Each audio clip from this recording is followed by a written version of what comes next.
Welcome everyone. Today's lesson is entitled The Unit Circle Practice Day 2. This is obviously a follow-up to the Day 1 lesson where I gave you a very visual representation of sine and cosine values, and then we touched on some patterns that we saw in tangent as well. And this is just sort of the next step, a variety of other problems that we can take a look at. This one definitely should be shorter than the Day 1 lesson, but there's some great stuff in here nonetheless. So we're going to dive right in. You have a big unit circle right here to kind of use as a guide.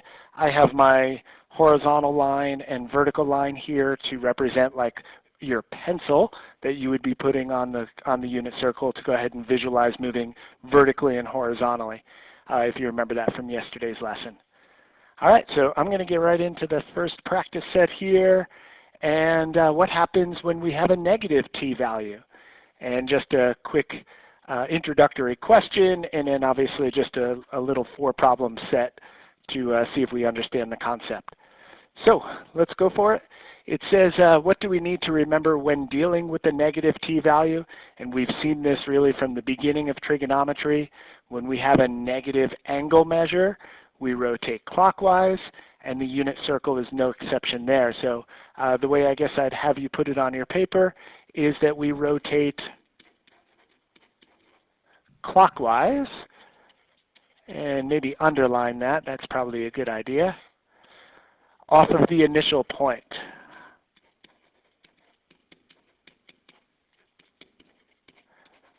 Cool. And that's when we have a t value of 0. That's what I mean by the initial point. So initial point at t equals 0. And we talked about what t represents, and I'm not going to go into that at this point. Let's go ahead and just get right into the problem set here.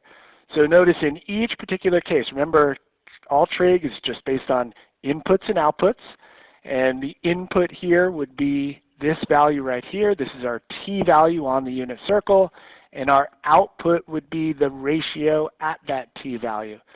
So in this particular case, I'm looking for the sine of negative pi over 4. And so I'm going to go back to my unit circle. You guys can just take a look at yours. And so here's our initial point when t equals 0. And the idea is for negative pi over 4, rather than rotating this way, which is what I saw yesterday, I'm going to rotate clockwise. So if we think about what t represents, and I guess I will give you that quick heads up. So remember, t has 2 meanings on the unit circle. It's the radian measurement of the angle, and it's the arc length on the unit circle, and only on the unit circle. That's the key, because that radius is 1.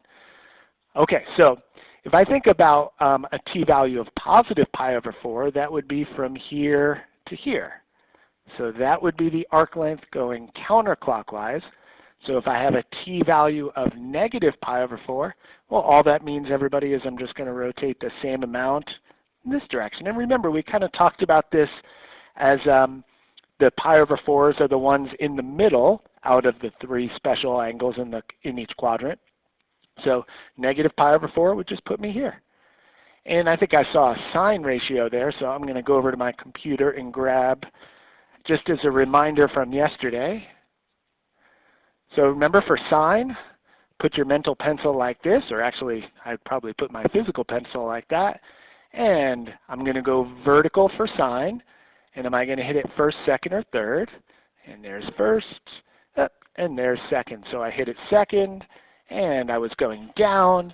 And so I hope everybody kind of remembers the idea from yesterday that it would be negative root 2 over 2.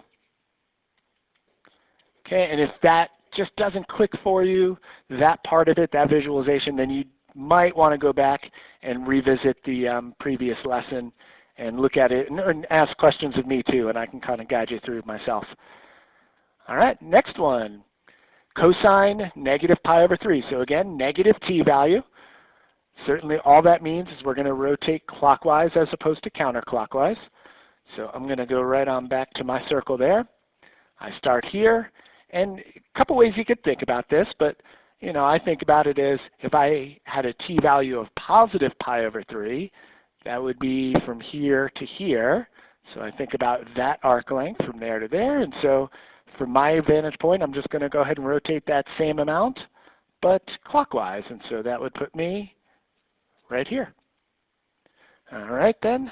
And if I'm going to go ahead and do the cosine of that, again, just jumping over. And if you're getting better and better at just kind of seeing these, that's fantastic. I'm going to teach it as if you need a little more guidance, but cosine, mental pencil like this, and I'm going to come off of that value, and it looks like to get here, am I going to hit it first, second, or third? And it looks like going to the right, I hit it first. And so because I went to the right, I know it's positive, and because I hit it first out of the three, then it is the smallest of those three ratios, and so in this case it would be positive 1/2. Okay, very good. On to the next, sine negative 5 pi over 6. So let me just move this if I can. There we go, very nice. Now, sine of negative 5 pi over 6.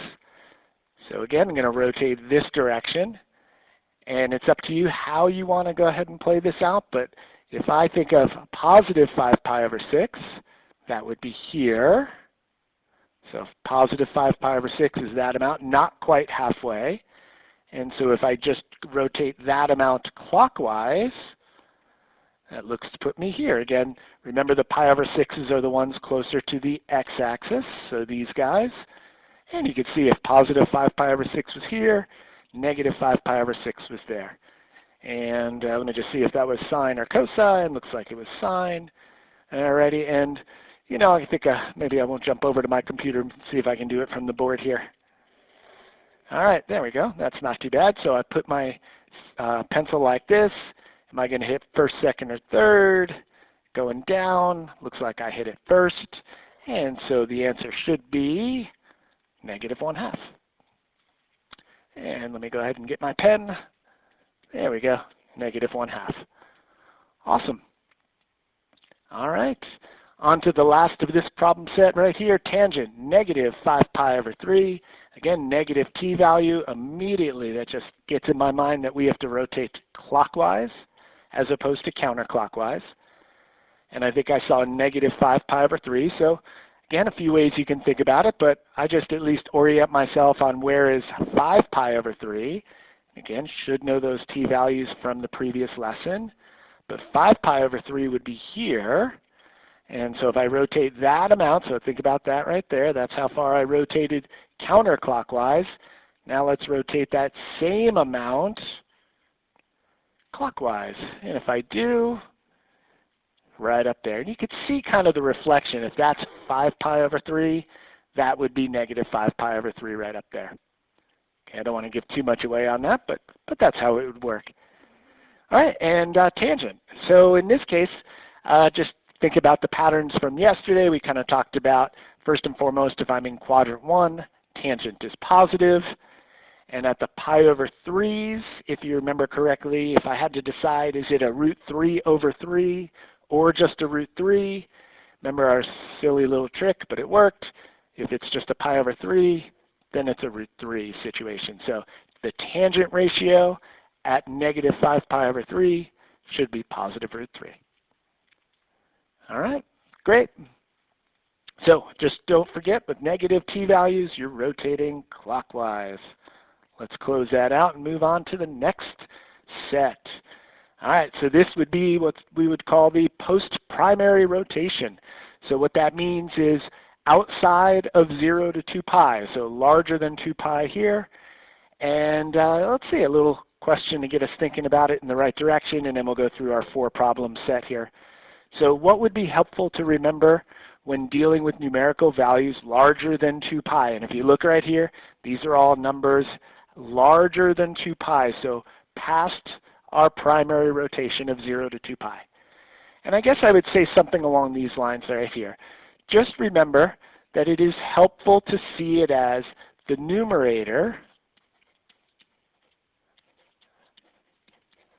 of each multiple, be it a pi over 6, pi over 4, pi over 3, whatever the case may be.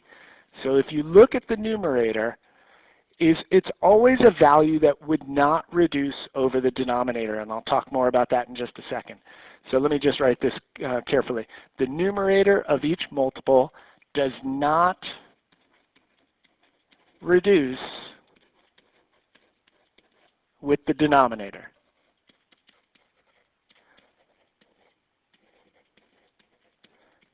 And I'm going to probably just take about 3 minutes to illustrate that, and then we'll go ahead and take a look at this set. So focus on what you've seen previously, and I'm just going to do a little erasing here as I'm thinking about it. There we go. All right, let me start with the pi over 4s. So again, primary rotation, as we all know, is 0 to 2 pi. So that's once around counterclockwise. We're talking now values going more than once around counterclockwise. So if I think about just the primary rotation, if you think about this, this was 1 pi over 4. This was 3 pi over 4. This was 5 pi over 4. My bad on that. This is 7 pi over 4. And did you notice each of those numerators, 1, 3, 5, and 7, do not reduce over the 4 in the denominator, right?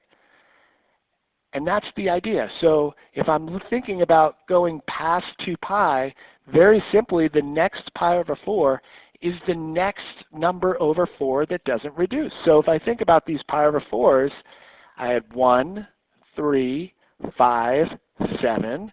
What's the next number over 4 that doesn't reduce? 9. So this is 9 pi over 4. What's the next number over 4 after 9 that would not reduce? 11. That's why this is 11 pi over 4. What's the next one? 13. 13 pi over 4. And the next would be 15. Can I just keep going forever and ever, and just every time I stop at a pi over 4, I get the next number over 4 that would not reduce? That's the idea. Let me do the pi over 3s. So this was 1 pi over 3, 2 pi over 3, 4 pi over 3, 5 pi over 3. Again, same premise. Think of it as those numbers are just numbers over 3 that would not reduce. So if I come back up here, this is the next pi over 3 that I would be seeing. So what's that one? What's the next number over 3 after 5 that does not reduce? 7. What's the next one? 8. That's why this is 8 pi over 3. What's the next number after 8 that would not reduce? 10. Not 9, of course, because 9 over 3 reduces. That would be 10. The next one, 11, and so forth. And can I keep going and going and going forever and ever? Of course. That's the idea. All right, I'll skip doing the 6s. Let's just go do the problem set. Maybe it'll come up, and we'll go from there. All right, so sine 9 pi over 4. Obviously, this is outside our primary rotation, but shouldn't be a problem for us. So I know my pi over 4 is in the primary rotation. That's 1, that's 3, that's 5, that's 7. So 7 pi over 4. I need to get to 9 pi over 4. And every time I hit a pi over 4, I just get the next number that would not reduce. And so I think I already alluded to this one. So if that was 7 pi over 4, that's not 8 pi over 4 because 8 pi over 4 reduces. So that's 9 pi over 4. And there we go. And I said this yesterday. As long as you know where you are on the unit circle, then you should be able to figure out the ratio at that point. And so sine, pencil like this. Am I going to hit it first, second, or third? There's first. There's second. Awesome. So I know specifically then that my answer, hang on board, come on. There we go. That my answer has to be root 2 over 2. Again, as long as you know where you are, then you should be able to figure out the ratio at that t value. All right, next one, everybody. 3 pi, cosine 3 pi. Sounds good. So multiples of pi, obviously, we've kind of talked about before. There and there, so it's one of those two spots. So this would be 0 pi. That would be 1 pi. That would be 2 pi. And I guess keep going. There we go. There's 3 pi right here. Perfect. So 3 pi puts me there. Cosine. So grabbing this one right here. Mental pencil like this. Here we go. There's the negative 1/2. There's the negative root 2 over 2. There's the negative root 3 over 2. Up all the way on the leftmost part of my circle. And I hope we do realize then that the cosine ratio would be, and hang on one sec there we go, would be -1. Cool. Hopefully you're getting the hang of this. I'm just going to keep moving. Again, if you're getting the hang of this, great. Keep me going. Skip to the next section if you want, or whatever the case may be. All right. So what did I see there? Sine of 10 pi over 3? Let me see that again. Oh, brother. Come on. There it is, sine. Okay, now I got it. So this is the board cooperates. Okay, so sine 10 pi over 3. Let's start 1 pi over 3, 2 pi over 3, 4 pi over 3, 5 pi over 3. All right, we have to keep going. What's the next number over 3 that doesn't reduce after 5? It's not 6. It's 7, so that's a 7 pi over 3. What's the next one? 8. There's 8 pi over 3. What's the next one after 8 that does not reduce? It would be 10. So that's 10 pi over 3 right there. Okay, and since it's sine, I'm going to grab this again. Okay, good. I have to go down. Am I going to hit first, second, or third? There's first, there's second, and there's third. So going down, hitting it third, I think we all know then that that's got to be negative root 3 over 2. As soon as I bring up my pen, I'll write that in. Awesome. Next one, tangent. Ooh, good one. 19 pi over 6. My goodness, it seems like a high one, but doesn't mean we can't pull it off. So we just have to know, excuse me, values that would reduce over 6. That's all. I know right away, as soon as it was some type of pi over 6, it's either here, or here, or here, or here. Well, let's go get them. So that's 1 pi over 6. That's 5 pi over 6, because that's the next number after 1 that would not reduce over 6. There's 7. There's 11. All right, so think about it. What's the next number over 6 that does not reduce after 11? It's not 12. It's got to be 13. So that's 13 pi over 6. What's the next number over 6 that does not reduce after 13? It's not 14. It's not 15. It's not 16. So that's got to be 17 pi over 6.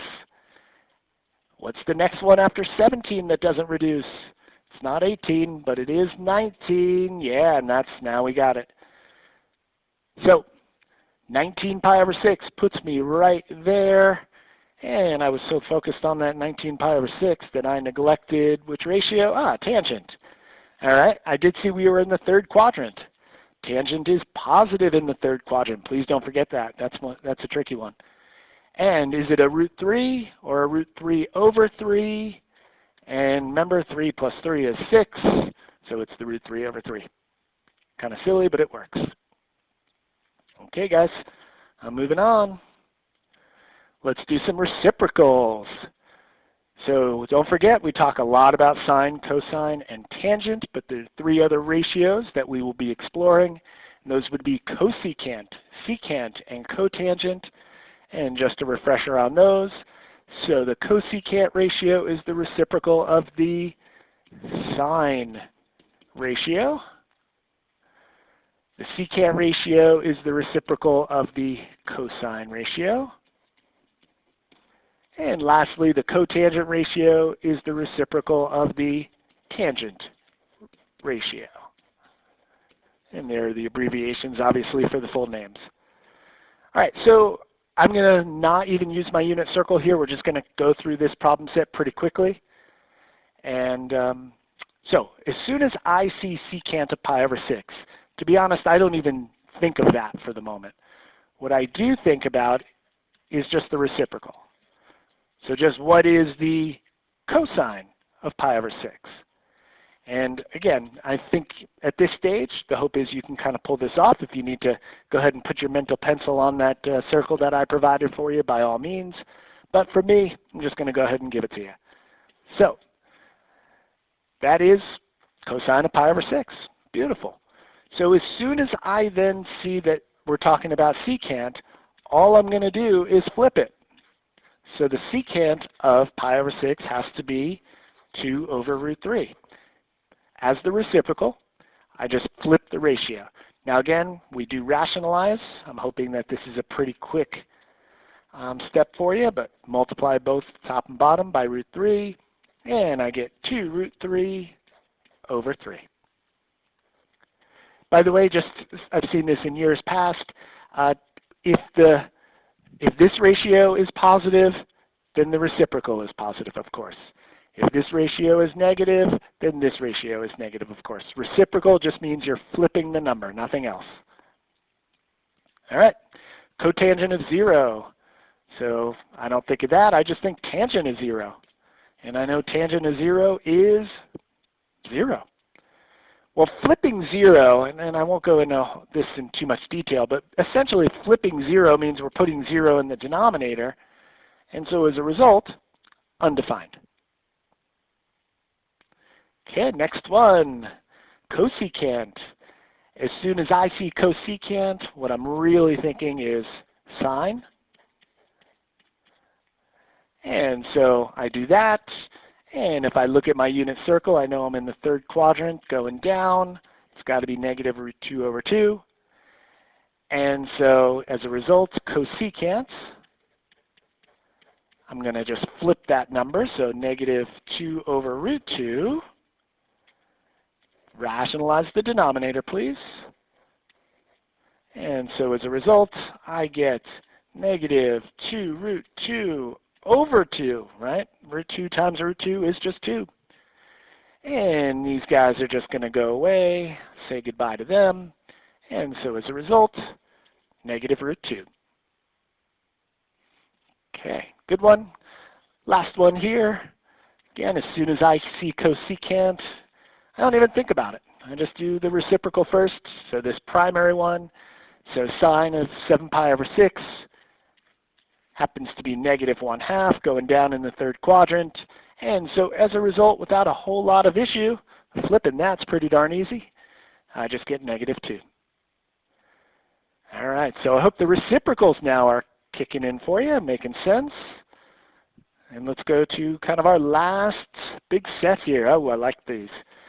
All right, so it's not just do you know the special values that come up again and again and again, but it's also can you understand the behavior of the sine, cosine, tangent ratios as we rotate around the circle.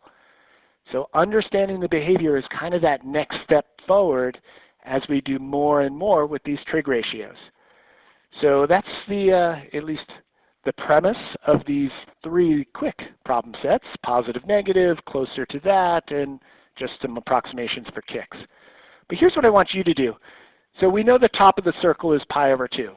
If I take pi divided by 2 on my calculator, obviously it's an irrational number, but I get roughly 1.57. Pi roughly this, 3 pi over 2 roughly that, and 2 pi roughly that. The reason that I'm honing in on these numbers is that these are the numbers that separate the quadrants. And the numbers that separate the quadrants are also going to help us determine where things are positive and where negative. So t equals pi over 2, about 1.57. T equals pi, about 3.14. T equals 3 pi over 2, right down here, everybody, about 4.71.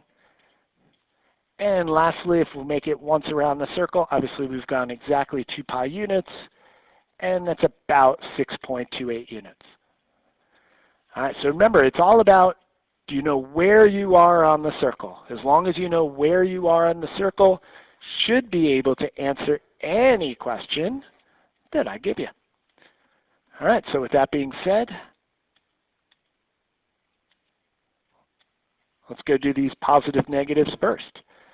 So, if I've gone 1 unit around the unit circle, 1 unit, the question is, first of all, where would it put me? And secondly, what would be the sign ratio at that value? Would it be a positive number or a negative number? Well, let's find out. So think about it. Obviously, we started our initial point. If I've gone 1 unit around the unit circle, so here I go. I start 1 unit. Obviously, it's counterclockwise because the t-value is a positive 1. And if I go from here to here and I've gone about 1.57 units, well, I don't know, probably somewhere in here, right? Well, what do I know about the sign ratio if I'm, somewhere in there? It's positive, right? I would have to be going up, grabbing this and moving upward. Sign is positive in quadrant 1. There is no question about that. Excellent. That's the premise. All right, cosine 2.43. So think about it. If you've gone 2.43 units around the unit circle, where would it put you? Well, I start here. I go counterclockwise, obviously, because it's a positive t-value. Here I've gone about 1.57 units. Here I've gone 3.14 units, roughly. So 2.43, it's got to put me somewhere in here, right? Okay, so I'm in quadrant 2. What do I know about quadrant 2? Well, cosine is negative, right? If I'm in quadrant 2 and I'm looking for the cosine ratio, I know I'm going to get a negative number there. Okay, next one. Sine 6.14.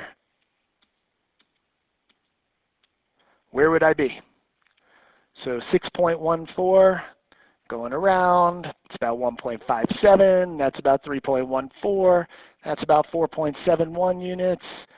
If I go all the way around, that's about 6.28, so 6.14 I'm hoping you would see is about right there, give or take. Doesn't matter. All I need to know is I'm in the 4th quadrant as a result. And is sign positive or negative in the 4th quadrant? I hope without blinking an eye, you can tell me that the sign ratio is negative. Going down vertically, it's got to be negative. All right, super. All right, so we've seen kind of peaks and valleys with these ratios. They valley down at -1, they peak up at +1, and they fluctuate in between. So talk to me about, is it close to one of these? Well, let's find out. So cosine, 1.5 units. So first and foremost, cosine. So I'm going to grab this boy right here. There we go. And come on, get right on there. There we go. Now, if I've gone 1.5 units around the unit circle, I start here, 1.5 units. I'm hoping everybody would agree. It's got to be super close to the top, right? Right about there. Now, so I want you to think about it right about there, give or take. Now, cosine is horizontal, so that's why we always talk about putting our pencil like this. And think about it, if I've got to get to that particular point right there, do I have to move very far off of the 0 to do that? No, not at all. It's pretty close to 0, right? Horizontally, it's super close to 0 because I didn't move my pencil very far to get to that point on the circle. And so as a result, even though it's not exactly 0, it should be pretty close to 0. Now I'm going to bring up my calculator momentarily here, if this board cooperates and gets me to what I need. Come on, come on. One more. All right, so first of all, we want to say closer to 0 on that. And watch this. I'm going to grab my calculator if I can find it down there. There we go. Nice. Yep. Hang on. Let's bring it back up again. Let's see if I can grab this. There we go. All right, so, it doesn't like when I do that. Try one more time. All right, so do that. And what did I say? Cosine 1.5. There's my cosine. There's 1.5. I'm going to hope I'm in radian mode. Look how close to 0 that is. See that? It's positive because I was in the first quadrant, but super close to 0. All right, next one. Cosine 3.2. So what I want you to do is grab that unit circle that I gave you. If you've gone 3.2 units around, I'm hoping you would see it'd probably be about there, give or take, just past pi. And I think I saw that it was cosine. So the question is it going to be closer to 0, closer to 1, or closer to -1? Well, let's see. I'm going to grab this as best I can. Look how far to the left I have to go. So even I overshot it there just a touch. Did I make it completely to the leftmost part of the circle? No. But I went pretty close. So I went very, very far to the left, almost to the leftmost point on the circle. And because I did, then we could assume that that value is going to be incredibly close to -1. So closer to -1. I'm going to bring the calculator up. Let's type it in. Cosine 3.2. Look how close to -1 that is. So what I really want you to see is like why this is what it is.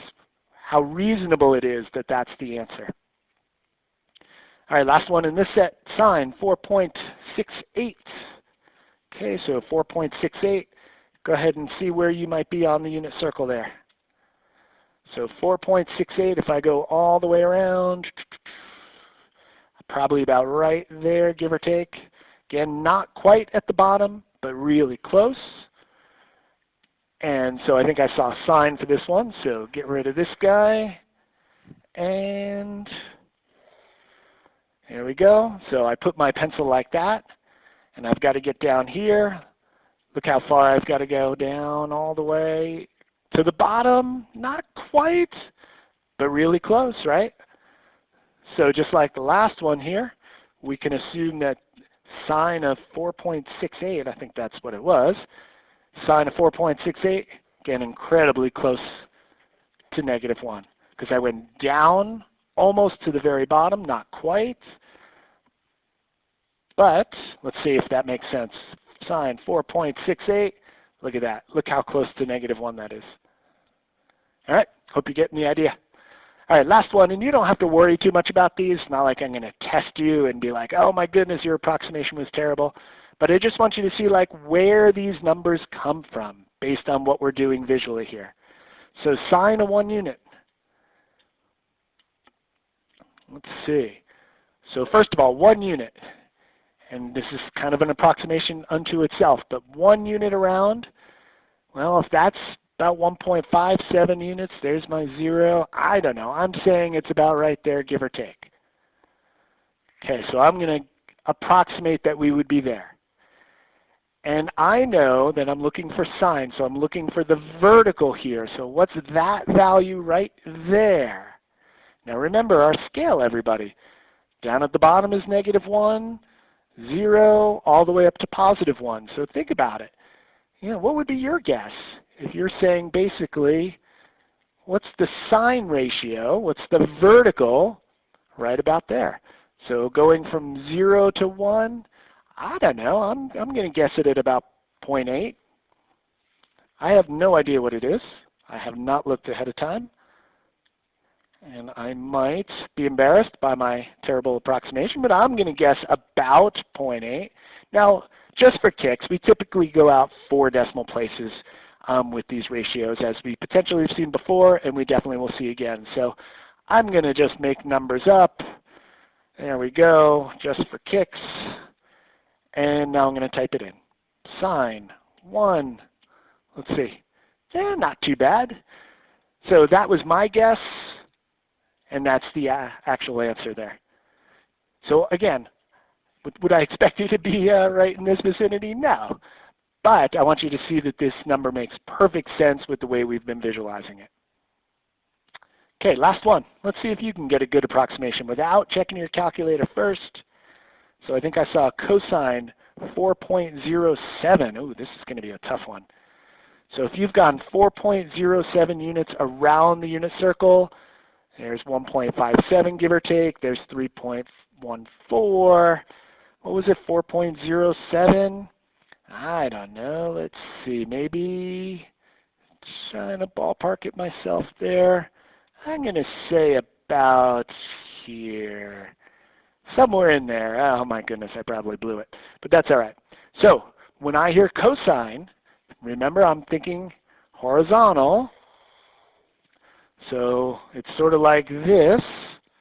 There we go. I like that. That's good placement right there. All right, and so think of this as there's your 0. There's -1 all the way out here. So what's your guess on that spot right there? And again, maybe you came up with a better approximation of this, but I'm going to guess about negative, right, because we're going to the left. I'm going to say about -0.7-ish, and then we'll see how I did. Okay, so let's see. Again, I'm going to go to 4 decimal places just because that's habit. But I'm going to say 0.72, making numbers up. Let's see, I went 1, 2, 3 last time. Let's go 2, 4, 6 this time. All right, so let's try it. Cosine 4.07. How'd I do? Oh, crud. Ooh, first of all, I forgot the negative. That was terrible. Okay, but yes, it should have been negative, of course, and we knew that going to the left. But irregardless, numerically, I wasn't so close, was I? I was probably a little off on placing it. But again, you can understand, like, all right, even though my approximation had a little to be desired, you can understand where that number comes from.